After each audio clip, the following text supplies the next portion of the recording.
seductive work. A lot of influences, of course, you can see, and especially of Rimsky-Korsakov, of course. But I mean, even with all these influences, that was a very original score, and especially the treatment of the orchestra was extremely imaginative. And then came Petrushka, also a great deal of seduction, also the theatrical aspect, the puppets, the story was very attractive, and it was a kind of patchwork in the best sense of the word, a patchwork of many influences, but this time intended to be so. For instance, you have popular music, you have Stravinsky music, of course, you have also music which is taken by Stravinsky from popular songs. And so it's a very remarkable score, but it was really adopted immediately by the audience. And came The Rite of Spring. And don't forget that, you know, Firebird is in 1910, Petrushka in 1911, and the Sack was written 1912, 1913. These scores are absolutely close together, and that's extraordinary to see the evolution of the style of Stravinsky in only 4 years. You know, between the Firebird and Rite of Spring, there is only 4 years. And then Rite of Spring, of course, is a very different tendency. You can see that Firebird was one tendency, Petrushka another tendency, and Rite of Spring a third tendency. And it was already a feature of the general character of Stravinsky to adapt himself to the subject he wants to describe. And in The Rite of Spring, it is part of a big movement which one can call going back to the sources of the Russian civilization, of the Russian culture, a kind of pagan culture, civilization which is so-called barbaric civilization. And then, I mean, what you can find in the story, you know, that's rites of ancient tribes, and the music cannot be very civilized for that. And certainly, the music is also very aggressive. And if you have moments of quiet and calm, you have also, most of the time, a great deal of excitement. And I can imagine that the audience which received for the first time this very strong, very aggressive score could react only as it was reacting.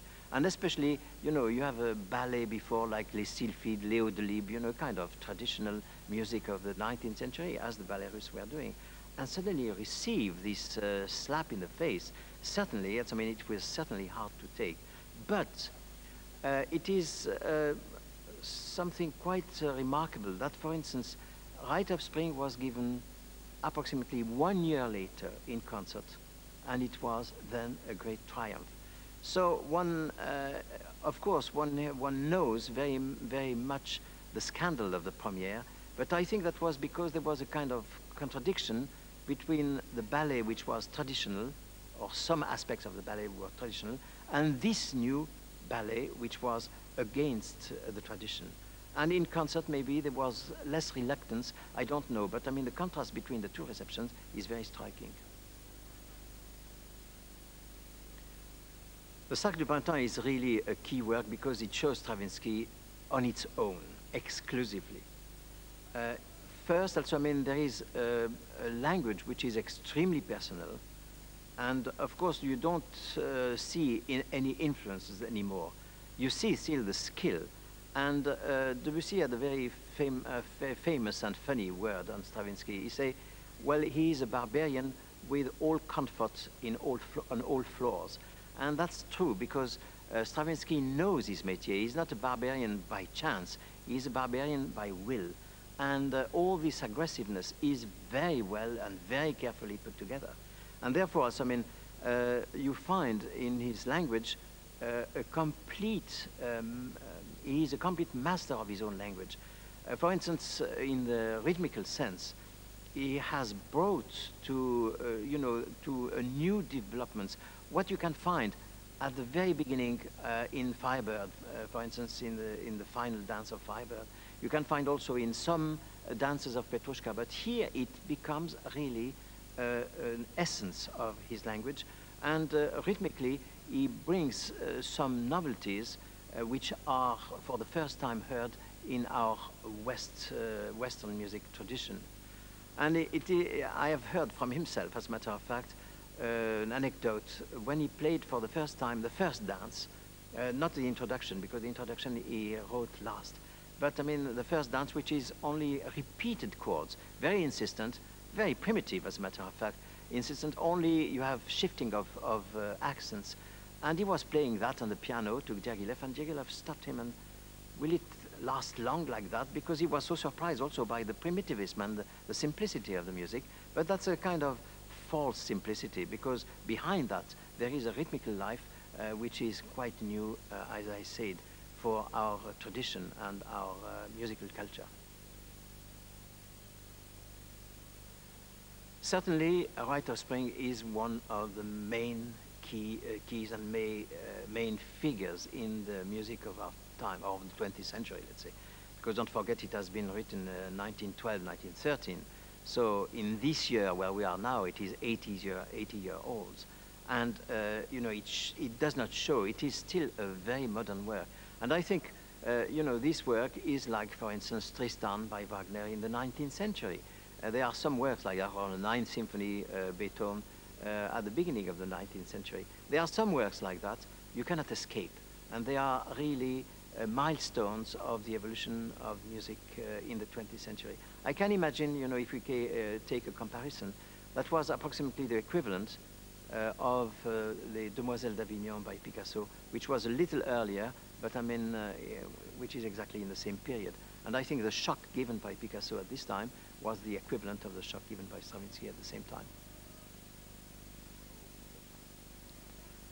Well, Rite of Spring was first a big influence on myself as a composer, because as you may know, I am a latecomer in conducting, so I did not conduct really steadily before the end of the 50s, beginning of 60s.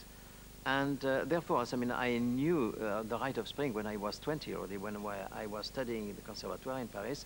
Messiaen, who was my teacher at this time, analyzed the Rite of Spring, and for me that was really a seminal work, a very important work in my own beginning.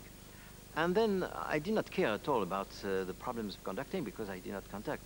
But when I began to conduct, and I began to face the problems, and the problems are mainly rhythmical problems, because, you know, in a normal way, you beat 1, 2, 3, 1, 2, 3, 4, but nothing, you know, nothing exceptional. It does not change all the time.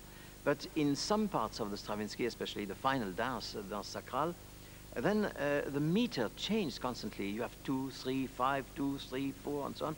And so you have to adapt yourself to this constant change. It is not regular like our music is based generally, or was based before, but it is irregular. And certainly that's the first problem you have to face. And of course, as I mean, at first I was also very anxious. At first I had not very much experience. And then, as I mean, when I conducted, I remember the first time that in concert, it was in 1963, so for the 50th anniversary of the first performance in Théâtre des Champs-Élysées, where it was for the first time performed. So I was very anxious because it was first a big occasion, as you can imagine. So I did not want to be a flop first. And therefore, as I mean, I was anxious, and I concentrated very much on that. And I think, as I mean, I was aware of the difficulties much more than of the general line. And progressively, when I was more and more aware of the difficulties, and I could dominate them, I could master them, then, as I mean, difficulties disappeared. And the more you repeat the work, of course, and I have performed it quite a lot, the more you absorb the difficulties and you react spontaneously to them. And also you are much more aware of the continuity of the work from the beginning to the end. Now when I begin, I know where I am going, and I think that for all performances, it is very important to have the big line, how the work begins, how it continues, and how it finishes. And you have to have that constantly present in your mind. And I think also, you know, I knew Stravinsky as I mean in between the time where I discovered the Rite of Spring, because he was a kind of myth at this period. First, as it was 1913, we were in 1945 when we were students, and then he was living in Los Angeles, so it was quite isolated from us.